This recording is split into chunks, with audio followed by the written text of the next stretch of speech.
Story நேரம் Tamil வியூவர்ஸ்க்கு hi. இன்னைக்கு இந்த வீடியோல நம்ம சீரிஸோட 20வது எபிசோட்ல என்ன ஆக போகுது அப்படின்னு தான் பார்க்க போறோம். எபிசோட் ஸ்டார்டிங்லயே லூயாவோட கையில இருக்கிற காயத்துக்கு லூஜு மருந்து போட்டுட்டு இருக்கான்.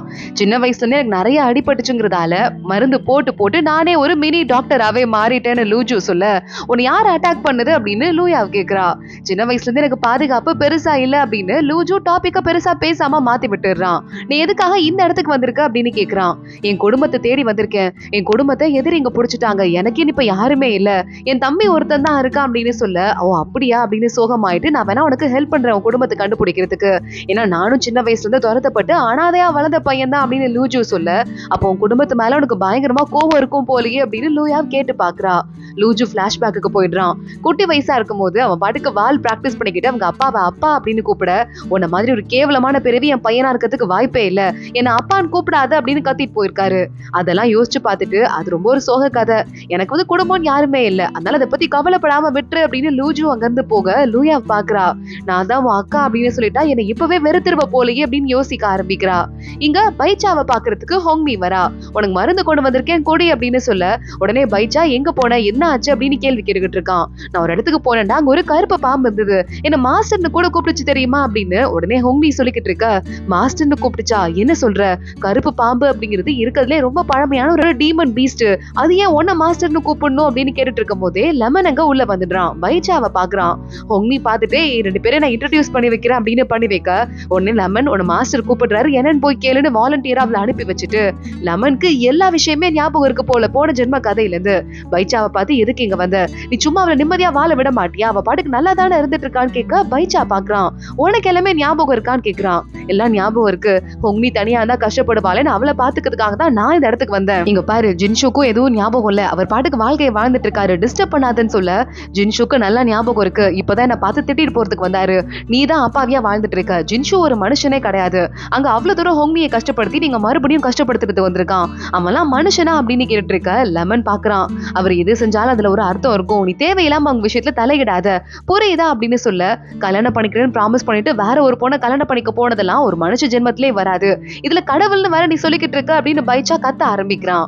அதுல வேற ஹோங்மியை பார்த்து அது மாஸ்டர்னு பாம்பு கூப்பிட்டு இருக்கு, அது மிகப்பெரிய டீமன் பீஸ்ட், நான் ஹோங்மியை காப்பாத்துறதுக்கு வந்திருக்கேன், உன்ன மாதிரி இத்து போன ஆளெல்லாம் என்கிட்ட வந்து பேச வேண்டாம், நான் பாத்துக்கிறேன்னு பைச்சா சொல்ல, இங்க பாரு தேவையில்லாத விஷயத்துல தலையிடாத அப்படின்னு மறுபடியும் நம்ம லெமன் சொல்ல ஆரம்பிக்கிறான். ஒரு புக் எடுத்து பைச்சா பாக்குறான். அதுல அந்த பீஸ்ட் பாம்பு பீஸ்ட பத்தி ஒரு விஷயம் இருக்கு. நம்ம டீமன் கடவுளுக்கு ஒரு பீஸ்ட் ஒண்ணு துணைக்கிறது இருக்கு, பாதுகாப்புக்கு ரெட்டை தலை நாகம் அது. அப்புறமா டீமன் கடவுளுக்கு ஆபத்து வரும்போது அந்த பீஸ்டும் வெடிச்சு ஒரு பீஸ்ட் என்ன ஆச்சுன்னு தெரியல காணாம போயிடுச்சு, ஒரு பீஸ்ட் வந்து பாதாள சிறைக்குள்ள வந்து விழுந்திருக்கு. இத படிச்சு முடிச்சதுமே பைச்சா யோசிக்கிறான், நம்ம பாதாள சிறையில பார்த்தது அந்த பீஸ்ட் தான் போல, அதுகிட்ட இருந்து கண்ணை திருடி இப்ப நம்ம வச்சிட்டு இருக்கோம், ஒருவேளை இப்ப நீ புது பீஸ்ட் வந்து பாத்துச்சு அப்படின்னா நான் தான் அதோட கண்ணை வச்சிருக்கேங்கிறத கண்டுபிடிச்சிரும் போல, ஹோங்மியையும் கூட்டு போறதுக்கு வந்துரும், அதனால ஹோங்மியா அதுக்கு முன்னாடி எப்படியாவது நான் எந்த கூட்டிட்டு போகணும் அப்படின்னு பைச்சா மனசுக்குள்ள யோசிக்க ஆரம்பிக்கிறான். பைச்சா யாருக்கும் தெரியாம அந்த பாம்பு பீஸ்ட் எங்க இருக்கோ அதை போய் பார்த்துட்டு அதோட கண்ணு கிட்ட போக, இந்த கண்ணும் அதோட கண்ணும் ஒரே கண்ணு தான் அப்படிங்கறத ரியலைஸ் பண்ணுது. பைச்சா நான் அப்பவே நினைச்சேன் இங்க இதுக்கும் மேல இருக்க கூடாதுன்னு யோசிக்க ஆரம்பிக்கிறான். பைச்சா கையில ஒரு மருந்து வச்சிருக்கான். இந்த மருந்தை குடிச்சா ஹோங்மிக்கு பழசு எல்லாமே ஞாபகம் வந்துரும், அவளுக்கு அப்படி ஞாபகம் வந்துருச்சுன்னா என் மேல நம்பிக்கை வந்து கிளம்பி வந்துருவா, அந்த பாம்பு பீஸ்டுக்கு நினைவு வர வரைய நாங்க இருக்க கூடாது அப்படின்னு பைச்சா யோசிக்க ஆரம்பிக்கிறான்.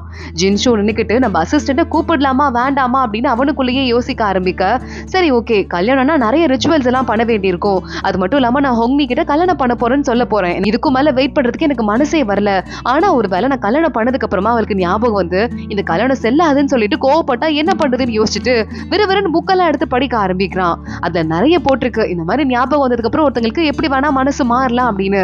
அதனால அவகிட்ட இப்ப ப்ரப்போஸ் பண்ணலாமா இல்ல வேண்டான்னு சொல்லிடலாமா என்னன்னு யோசிச்சுட்டு இருக்கும் போதே ஹோங்மி அங்க வரா. மாஸ்டர் என்ன கூப்பிட்டீங்களா அப்படின்னு கேட்டு பல்ல காட்டி சிரிச்சிட்டு இருக்கா. ஹோங்மி மனசுக்குள்ள நான் தான் அந்த சிகப்பு கமேலியா என்னதான் நீங்க லவ் பண்ணீங்கன்னு சொல்லுங்கன்னு யோசிச்சுட்டு இருக்க, நான் தான் அவளை கல்யாணம் பண்ணிக்க போறேங்கிறத எப்படி சொல்றது அப்படின்னு நம்ம ஜின்ஷுவும் யோசிக்க ஆரம்பிக்கிறான். ஹோங்மி பாத்துட்டு இருக்கும் போதே சாப்பிட போலான்னு தான் கூப்பிட்டேன்னு சொல்ல ஹோங்மிக்கு முகமே மாறிடுது. அவ பாட்டுக்கு சோகம் ஆயிடுறா. ஜின்ஷு பின்னாடியே வந்துட்டு என்ன ஆச்சுன்னு கேட்க இல்ல அதெல்லாம் ஒண்ணும் இல்ல அப்படின்னு ஹோங்னி கோச்சிட்டு முன்னாடி வேகமா போக ஆரம்பிக்கிறா. வேணும்னே ஜின்ஷு படிச்சுட்டு இருக்கும் போது புக்க கையில வச்சுட்டு கமீலியா சகப்பு கமீலியா அப்படின்னு அதை பத்தி மறுபடியும் படிச்சுட்டே இருக்கா. ஜின்ஷு கண்டுக்காத மாதிரியே இருக்கான். இவளுக்கு என்ன ஆச்சு என்று கோவப்பட்டுட்டே இருக்கா. இவன் மனசுல என்ன யோசிக்கிறான்னு புரியலையே அப்படின்னு பாத்துட்டு இருக்கான். ஜின்ஷு நேரா எங்க ஹோங்னி உட்காந்து சாப்பிட்டுட்டு இருக்காளோ குரூப் டேபிள்ல, அவனு வந்து டேபிள்ல உட்கார மத்தவங்க எல்லாம் பாக்குறாங்க. மாஸ்டர் நம்ம கூட சாப்பிட உட்கார்றாரு பாரு, ஹோங்னி கூட உட்கார்ந்து இருக்காரு பாரு அப்படின்னு.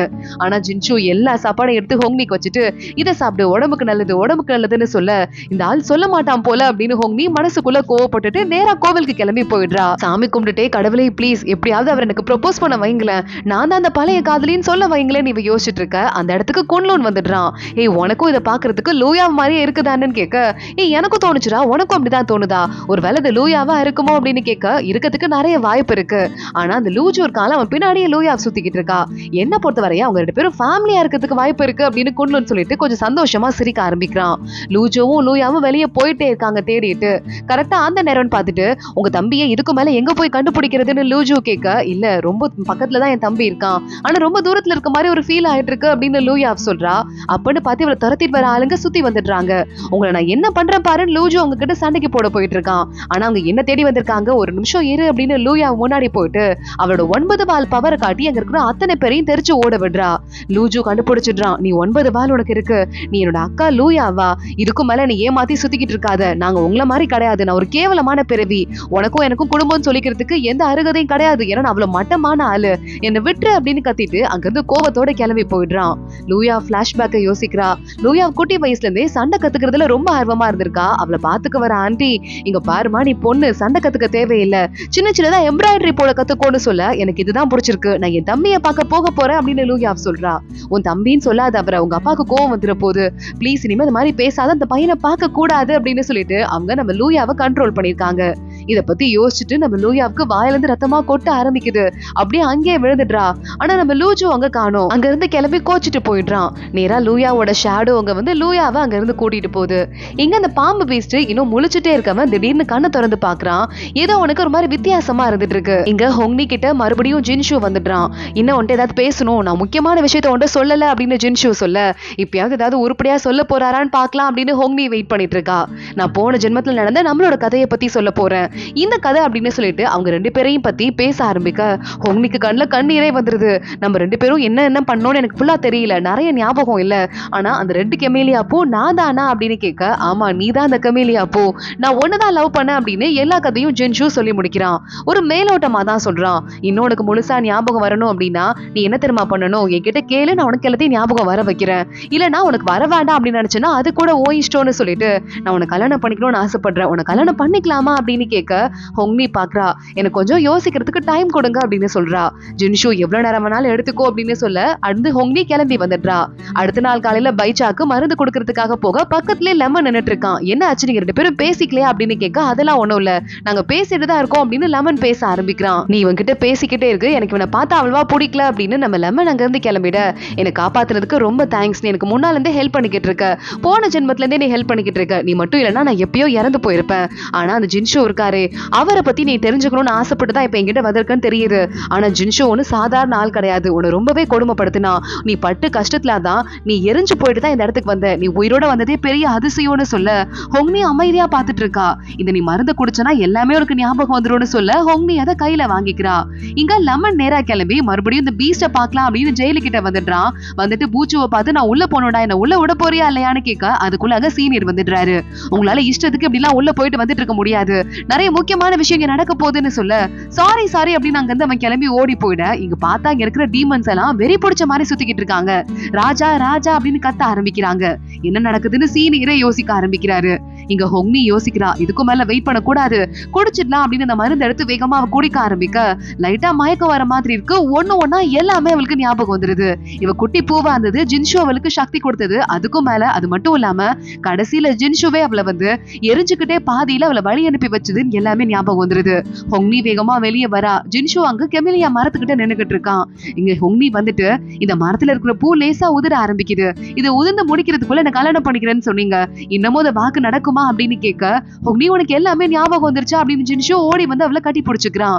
நான் உன்னை ரொம்ப ரொம்ப கஷ்டப்படுத்திட்டேன், என்ன மன்னிச்சிருன்னு சொல்ல, என்ன கஷ்டப்படுத்தினீங்க? யாரா இருந்தாலும் இதை செஞ்சிருக்க மாட்டாங்க. எனக்காக உங்க உடம்பையே எரிய வச்சுட்டு நீங்க இந்த வேலையை பார்த்திருக்கீங்க. நான் ஸ்ட்ராங்கான ஆள் கிடையாது, இப்ப நான் மனுஷியா வேற இருக்கேன். எப்படி உங்க கூட நான் வாழ்க்கை முழுக்க வாழ முடியும் அப்படின்னு கேட்டுட்டு இருக்க.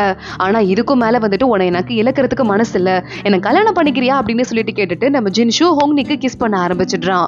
எனக்கு எப்படி தண்டனை கொடுக்க போற, உன்னை கஷ்டப்படுத்திட்டேன்னு கேட்க, அப்பனா நீங்க என் கூட லைஃப் லாங் வாழணும், அதான் உங்களுக்கு தண்டனை அப்படின்னு ஹோங்னி சொல்றா. 2 பேரும் மறுபடியும் கிஸ் பண்ணிக்க போறாங்க. ஆனா அதுக்குள்ள ஒரு ஜூனியர் வந்துடுறான். 2 பேரும் ஆக்வர்ட் ஆகி நின்னுடுறாங்க. ஜின்ஷு, நீ கொடுத்த புதினா, இந்த புதினாவை மறுபடியும் வைன் பண்றதுக்கு யூஸ் பண்ணு, நம்ம கல்யாண வைன் ரெடி பண்ணுன்னு சொல்ல ஹோங்னி அங்க இருந்து சிரிச்சுட்டே போறா. ஜூனியர் பாக்குறான். மாஸ்டர், நான் எதையுமே பார்க்கல கேட்கல, நான் எந்த கிளம்புறேன்னு சொல்ல, என்ன பார்க்கலன்னு சொல்ற? நீ பார்த்த எல்லா விஷயத்தையும் இதோட சேர்த்து சொல்லிடு, நானும் ஹோங்னியும் கல்யாணம் பண்ணிக்க போறோம், எல்லாருக்கும் சொல்லிடுன்னு சொல்ல அந்த ஜூனியர் அங்கே மயங்கி விழுந்துடுறான். இங்க ஹோங்னி மறுபடியும் அடுத்த நாள் காலையில இங்க பைச்சாவை பாக்குறதுக்கு வந்துடுறா. பைச்சா, உனக்கு எல்லாமே ஞாபகம் வந்துருச்சான்னு கேட்டுட்டு வேகமா கட்டி பிடிச்சுக்கு வர, பைச்சா ஒரு நிமிஷம் இரு, நீ நேத்து நிறைய ஜின்ஷுவை பத்தி சொன்ன, ஆனா அவரால் என்ன முடியுமோ அதை ட்ரை பண்ணாரு, என்ன அவர் பயங்கரமா லவ் பண்றாருங்கிறது எனக்கு எல்லாமே ஞாபகத்துல வந்துருச்சு. நான் அதுவும் இல்லாம அவர்கிட்ட ப்ரொபோசல் அக்செப்ட் பண்ணிக்கிட்டேன், நாங்க கல்யாணம் பண்ணிக்க போறோம்னு சொல்ல, அந்த ஆள் சொல்றதெல்லாம் பொய், அதை நம்பாத, உன்னை கஷ்டப்படுத்திடுவான் அப்படின்னு சொல்லிட்டு இவன் கத்த ஆரம்பிக்கிறான். நான் உன்னை வந்து ரொம்பவே பாசம் வச்சுட்டு இருக்கேன், என் கூட வா அப்படின்னு கூப்பிட்டு இருக்கான். பைச்சா, நீ என்னோட ஃப்ரெண்டு, ஆனா நான் அவரை லவ் பண்றேன், நீ உனக்கு வந்து புரிஞ்சுக்குவான்னு நினைக்கிறேன், இதுக்கு மேல டைமை வேஸ்ட் பண்ணிக்கிட்டு இருக்காத, ஒழுங்கா வாழ்ற வழியை பாரு, புரியுதா அப்படின்னு சொல்லிட்டு உனக்கு என்ன ஹெல்ப் வேணாலும் எப்ப வேணாலும் நீ எனக்கு கேட்கலாம், ஆனா நான் ஒரு ஃப்ரெண்டு மட்டும் தான் அப்படின்னு சொல்ல, நான் மட்டும் தான் அப்ப பைத்திய மாதிரி உன்னை லவ் பண்ணிட்டு இருந்தேன்னா, நான் தான் உன்னை இருக்கிறதுலே அதிகமா லவ் பண்றேன், அதை புரிஞ்சுக்கோ அப்படின்னு மறுபடியும் பேச ஆரம்பிக்கிறான். அதோட தான் இந்த எபிசோட் முடியுது. அடுத்தடுத்த எபிசோட் வரப்போகுது. ஆனா இன்னைக்கு ஈவினிங் ஒரு புது சீரீஸ்ல இருந்து ஃபர்ஸ்ட் எபிசோட் நம்ம சேனல்ல வரப்போகுது. அது என்ன சீரீஸ், என்ன எபிசோட்னு பாக்குறதுக்கு மறக்காம நம்ம சேனலை சப்ஸ்கிரைப் பண்ணிக்கோங்க. உடனே சப்ஸ்கிரைப் பண்ணிட்டு பெல் ஐகானையும் கிளிக் பண்ணிட்டு வெயிட் பண்ணிட்டே இருங்க. ஈவினிங் புது சீரீஸ்ல பாக்குறேன். அது வரைய பாய்.